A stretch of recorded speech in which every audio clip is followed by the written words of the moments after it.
बिस्मिल्लाहिर्रहमानिर्रहीम अस्सलामु अलैकुम नाज़रीन, नई अपडेट में खुश आमदीद ख़वातीन और हज़रात। और यहाँ पर आपको आगाह करते चलें, कोरोना वायरस के नए वेरिएंट ओमिक्रॉन ने एक बार फिर से पाकिस्तान में अपने पंजे जमा लिए।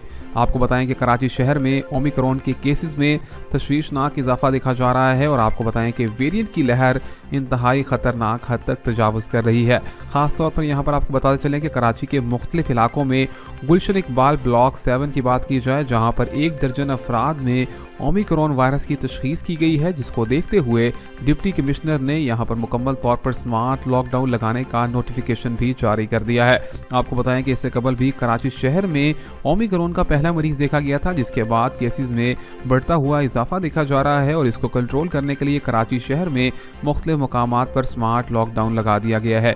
नोटिफिकेशन भी जारी कर दिया गया है और बताया गया है कि अगर ओमिक्रॉन के वेरिएंट पर काबू ना पाया गया तो आइंदा आने वाले दिनों में मुकम्मल तौर पर लॉकडाउन लगा दिया जाएगा, जिसके बाद से तमाम तर चीज़ों को मतवातर तौर पर कंट्रोल किया जाएगा और केसेस में कमी लाने के लिए मुमकिन कोशिशों को बरोएकार लाया जाएगा। ताज़ा तरीन अपडेट से जुड़े रहिए, चैनल को सब्सक्राइब, लाइक और शेयर करना मत भूलिए। अल्लाह हाफिज़।